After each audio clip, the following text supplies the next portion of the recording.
Pessoal, deu para entender a questão aí do vírus, do sarampo? Ficou claro?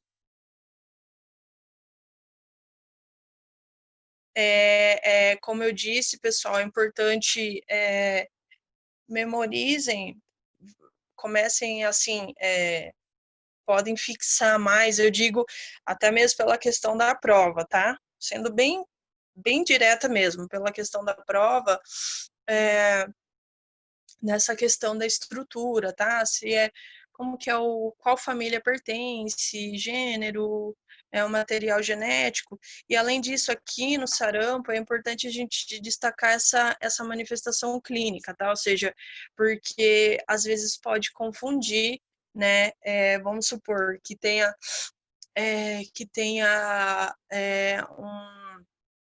em comparação ali, vocês podem se confundir com a rubéola, às vezes eu posso jogar somente ali os sintomas, o exantema é assim, é assado, tal, e às vezes pode confundir com outra enfermidade, tá? Então é importante a gente destacar bem, para vocês frisar bastante aí nessa clínica, né? Saber como é essa característica aí do exantema, que é descendente, que aqui conflui, que aqui descama, tá? Então é importante memorizar isso, tá? Como eu disse, a questão do sarampo hemorrágico e o atípico, geralmente, assim, a gente não vou estar cobrando, mas, como eu disse, é algo mais para vocês terem conhecimento, tá? Desculpa, eu tô um pouco ofegante, porque eu tô começando a ficar gripada e tô começando a ficar, por isso que eu tô falando meio assim, tá? Mas, enfim, então, pessoal, era basicamente isso que a gente tinha sobre o sarampo, tá? Agora, de uma forma super simplificada também, nós vamos falar sobre o eritema infeccioso, tá? Que foi um tema lá no nosso comecinho de aula, né? Quando a gente deu início.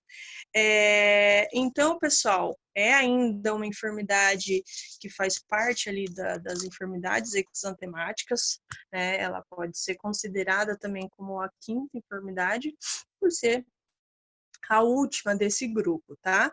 É, é uma o eritema infeccioso, ou seja, a família pertence, né, à família Parvoviride, tá? Que são ali do gênero Parvovírus, tá? Aí um destaque que a gente cita aqui, perdão, gente.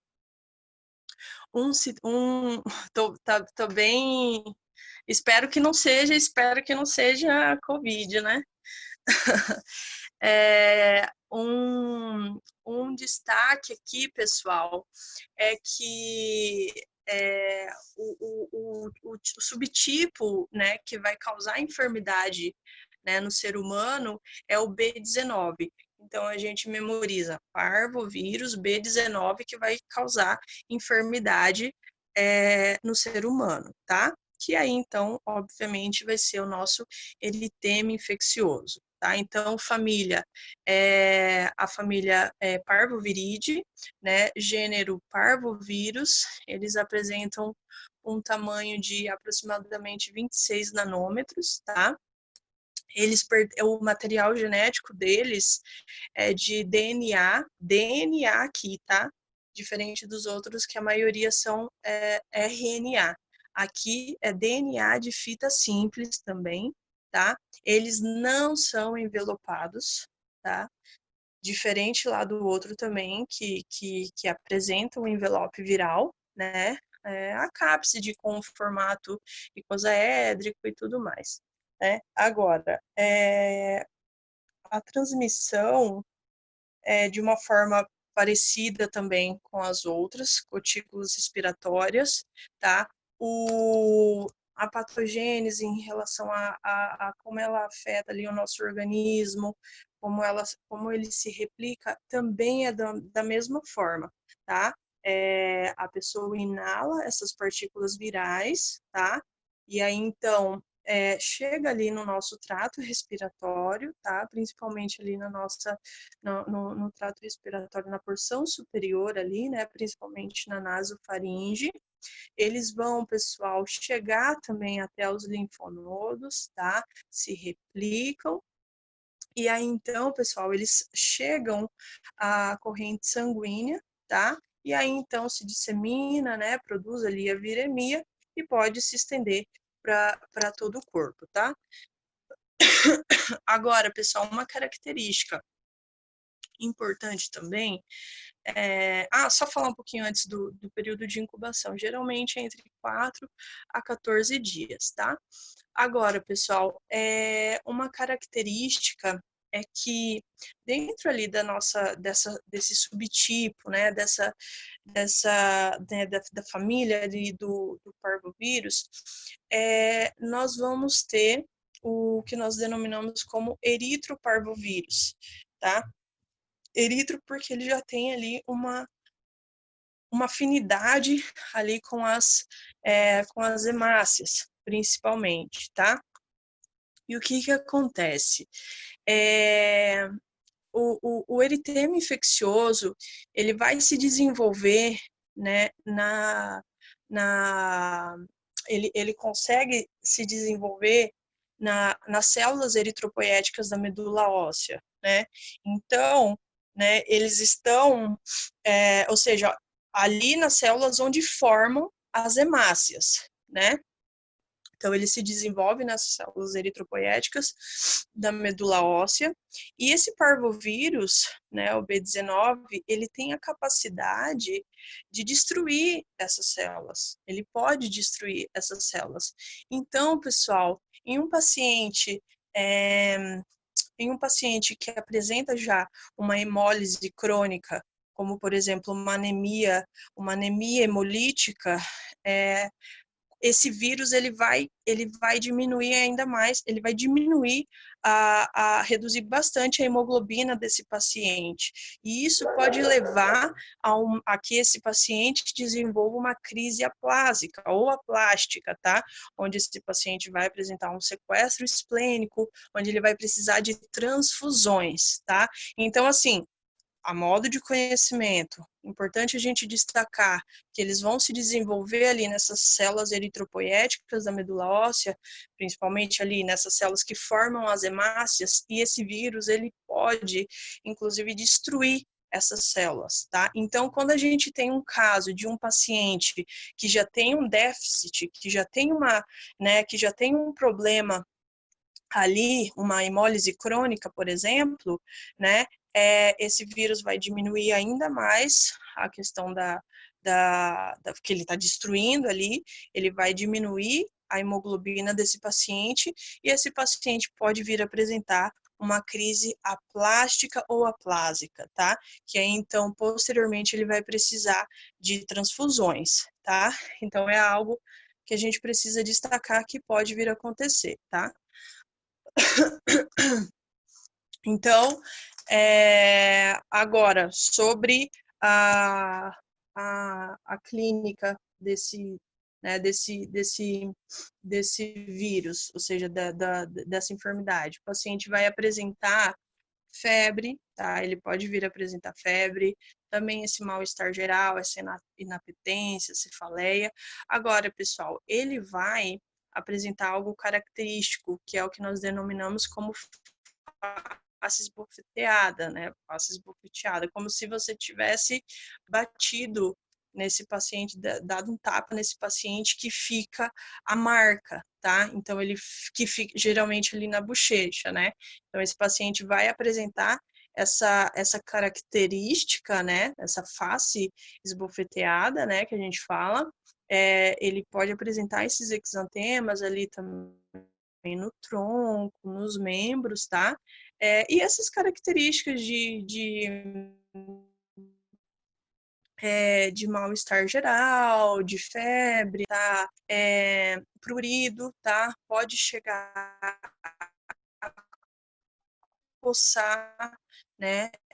Esse eritema, esse exantema, tá? E uma cara depois, vamos supor, o paciente deu como curado, vamos supor que desapareceu, na verdade, esses exantemas do paciente, né? Aí, pessoal,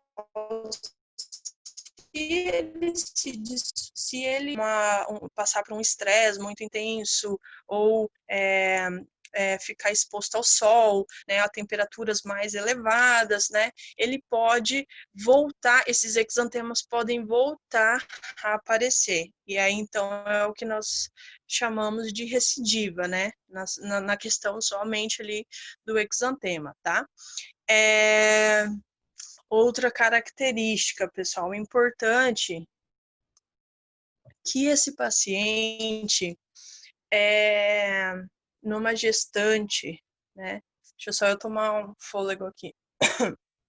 Numa gestante, pessoal, por exemplo, esse vírus pode chegar a afetar o feto, né? Então, o que pode vir a produzir? Vem a produzir o que nós denominamos como hidropsia fetal não imune, tá? Então, memorizem, hidropsia fetal não imune. O que vai acontecer? Como essas células, né, como esse vírus, ele tá criando respostas contra essas células eritropoéticas, né? O que vai acontecer? Vai gerar um acúmulo de líquido nas cavidades, onde não poderia acontecer, vai gerar um acúmulo de líquidos nessas cavidades, né? E esse paciente, esse feto, ele pode vir a desenvolver posteriormente uma anemia grave, uma insuficiência cardíaca, porque ele também apresenta, esse vírus também apresenta um tropismo, né, com as células cardíacas, então ele pode vir a apresentar uma insuficiência cardíaca, né, e posteriormente ele pode, inclusive,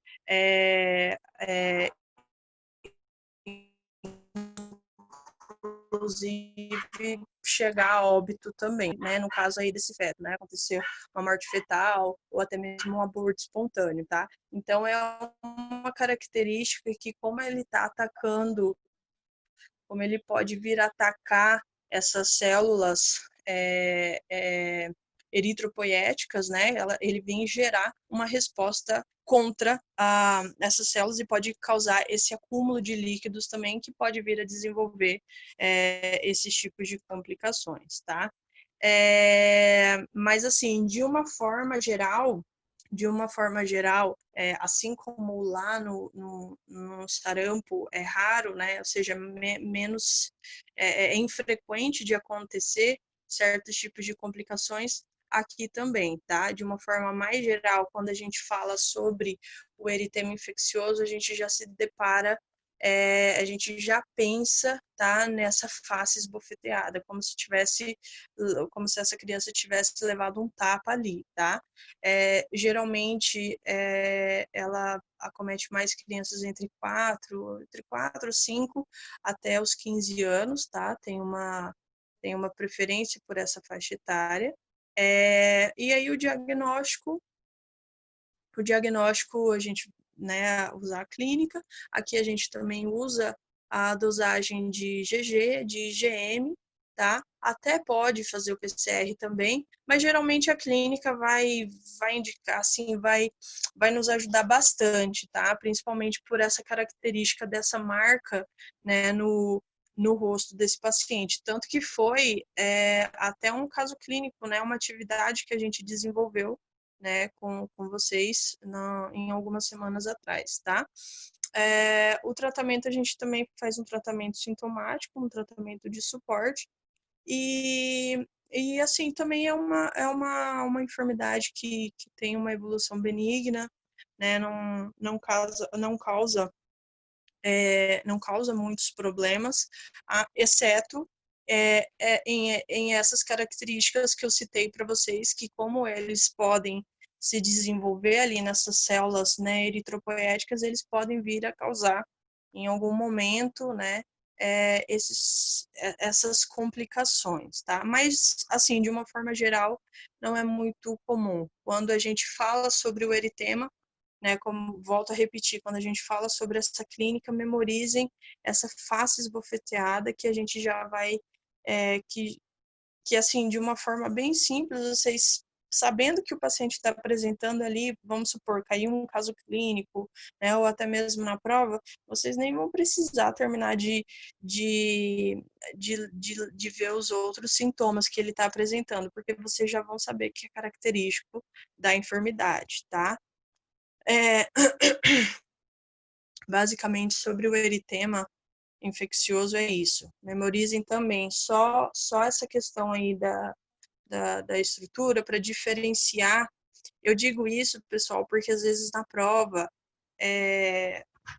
você pode acabar confundindo essa questão de material genético, entende? Um é DNA, o outro é RNA, né? É envelopado, não envelopado. Às vezes, uma pegadinha por exemplo, pode colocar assim,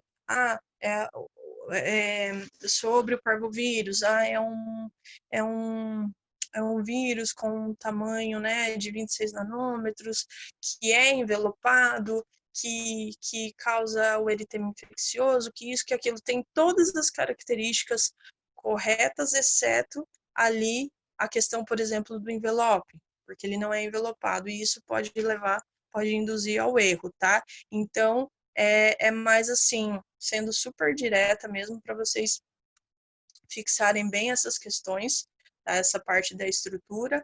No sarampo, pessoal, memorizem bem a questão dos sintomas, tá? Principalmente ali a questão dos exantemas. O diagnóstico, vocês podem fazer tipo assim, tipo uma tabela, vamos supor, né? Vocês fazem uma tabela. Aí vocês pegam lá, né? Clínico vai estar em todos, mas, por exemplo, dosagem de IgG, de IgM, PCR, porque é tudo parecido. Vocês viram que a gente vai usar a mesma sequência para praticamente todas essas enfermidades exantemáticas, né? Nesse caso aqui. Então, seria bem mais fácil se vocês começassem a fazer assim, tipo, né? Memorizem ali, façam uma tabela e aí vai só focando ali que, tipo, o diagnóstico sendo o mesmo para praticamente, seja para essas doenças exantemáticas, tá? A questão, como eu falei, né, principalmente ali, além, claro, da estrutura, né, da morfologia do vírus do sarampo, mas prestem atenção, principalmente foquem na clínica, tá? Prestem atenção aí nesse exantema. A questão da replicação, basicamente isso daí, para todas essas outras também, não precisa, vocês colocando isso na prova, atingiu ali a pessoa, né, a pessoa inalou as partículas, chegou ao trato respiratório superior, né, se aderiram ali, se disseminou para os linfonodos, se replicaram, chegaram à corrente sanguínea, produziram a viremia, se espalharam para todo o corpo. Então, é isso, é de uma forma simples. Às vezes, como eu falei, lá no slide anterior, por exemplo, que havia comentado para vocês, que tinha mandado, né, como vídeo, aparece muito mais passos, afeta os gânglios linfáticos, porque afeta mesmo os linfonodos, depois vai para o pulmão, depois ele pode voltar e tudo mais. É uma forma que são muitos passos, mas que a gente simplifica dessa forma como a gente está fazendo, tá? Então, vocês colocando isso na prova também não vai ter erro, até porque é dessa forma, de uma forma mais simplificada, é a maneira como ocorre, tá? E, pessoal, algo que é importante destacar, a questão da vacinação, tá? Principalmente ali da rubéola, tá? Da rubéola, que é a mesma, né, que a gente vai estar seguindo, né? Mas é importante vocês fixarem aí também, tá? A questão da vacinação. da idade e tudo mais, tá? E lá atrás, na rubéola, principalmente, né, para a gente evitar ali de evoluir para uma síndrome da rubéola congênita, né? Então, eu estou praticamente direcionando em tudo que a gente vai estar, né, o que vocês precisam saber para a questão de prova, tá? E, assim, é basicamente isso. Aí, agora, na próxima aula, a gente desenvolve a última, a gente encerra essa parte das enfermidades exantemáticas da rosela, né? E aí, então, a gente já entra com outro tema, tá? Mas, assim, na parcial não vou jogar todos os temas, né? Não adianta jogar todos os temas, porque a gente vai ter P1, P2, então também não precisa se preocupar que para P1 não vai ter não vou jogar tantos conteúdos, tantos temas, tá? Bom, pessoal, era basicamente isso. Como eu disse, desculpa porque eu tô bem, tô me sentindo um pouquinho, não tô muito, não tô 100%, tá? Mas, assim, de uma forma geral, era basicamente isso realmente que tinha para vocês hoje. Alguém tem alguma dúvida?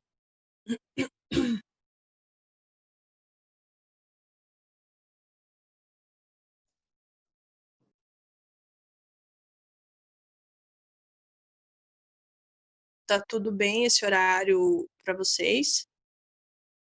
Eu vou tentar. É porque, assim, mesmo que nem todos consigam assistir, né? A gente já está gravando para facilitar. A gente já está gravando para facilitar. Para quem não puder tá acompanhando a aula, a gente, né, ter o acesso depois. Em todo caso, a gente iria começar às 10, mas eu só consegui sair nesse horário. Mas vocês preferem, ou seja, fica bom manter esse horário fixo? A gente sempre fica mudando, né? Mas dá para a gente manter fixo esse horário. Pode ser para vocês? Para mim tá ok. Para mim Tudo também bem? tá ok. Tá. E o que eu ia falar para vocês?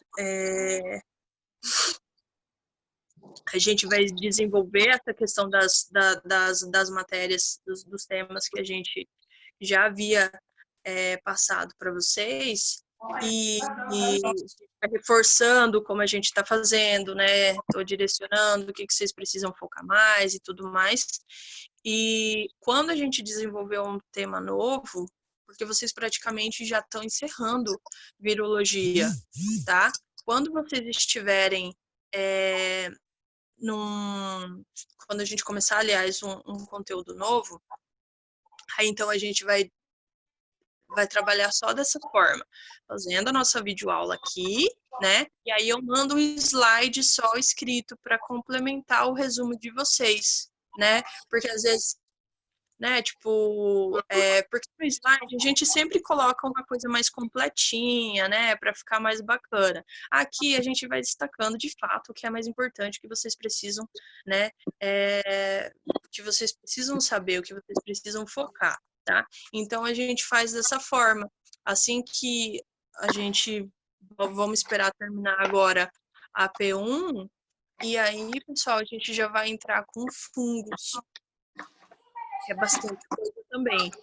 E aí vamos ver até, né, vamos ver como que vai ser, se a gente já vai conseguir voltar, né, ou se a gente vai continuar trabalhando dessa forma, mas aí a gente já vai iniciar com fungos.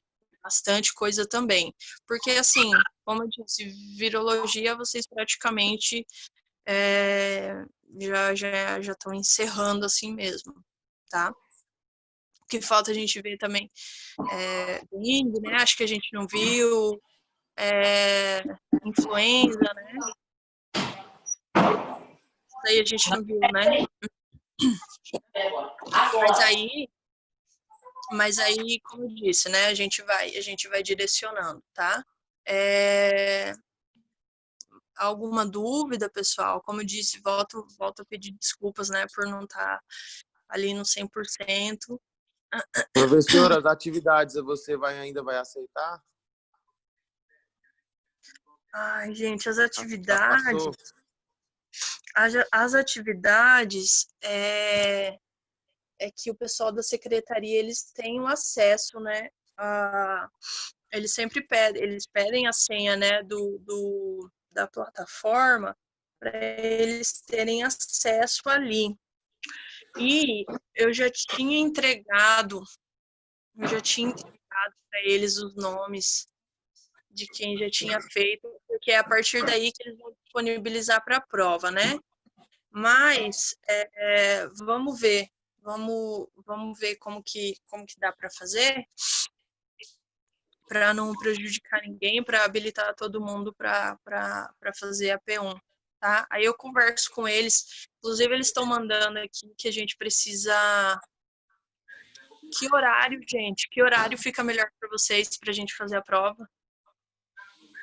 De manhã, eu acho. Prova? Professor, em relação à prova, de que forma será feito? Não, então, a gente vai ter que ver isso daí. A gente vai ser de acordo com o que eles indicarem pra gente lá. Aí eu vou estar avisando vocês, né? Mas assim, eu tô vendo que eles estão perguntando horário. Aqui, ó, eles estão perguntando horário. Pra mim, vamos fazer pela manhã, sim ou sim, né? Eu acho mais... Desculpa interromper, professor. Eu acho assim, a forma mais adequada é ver com a líder, porque tem pessoas que trabalham de manhã. Isso.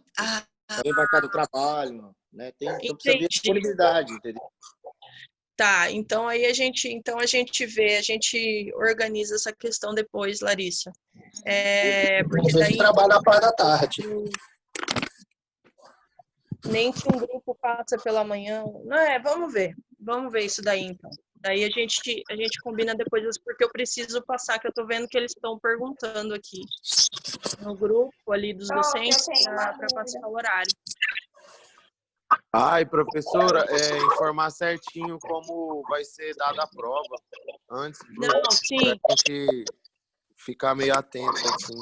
Não, claro. Assim que eu tiver ali uma resposta, eu vou estar passando, vou estar avisando a Larissa e para estar informando vocês, tá? Não precisa se preocupar. E aí eu vou estar passando. Eu sei que ainda falta, né? Vai ser ali no começo de agosto, mas eu já estou explicando porque, como eles estão avisando aqui, eles precisam saber horário, né? Eu preciso passar os nomes dos alunos, e aí depois eu vou estar direcionando, vou estar falando os temas, tá? Oi, Ingrid, pode falar. Não entendi nada. Não entendi nada, Ingrid. Achei que essa prova... Eu achei que essa prova seria uma prova final, porque eu achei que já estava acabando o semestre, mas o semestre era o ano inteiro? Então, gente, é parcial. Eu não sei. Meu Deus. Não sei como me justificar com vocês, não sei como explicar, mas é o que vai ser parcial. Não entendi nada agora.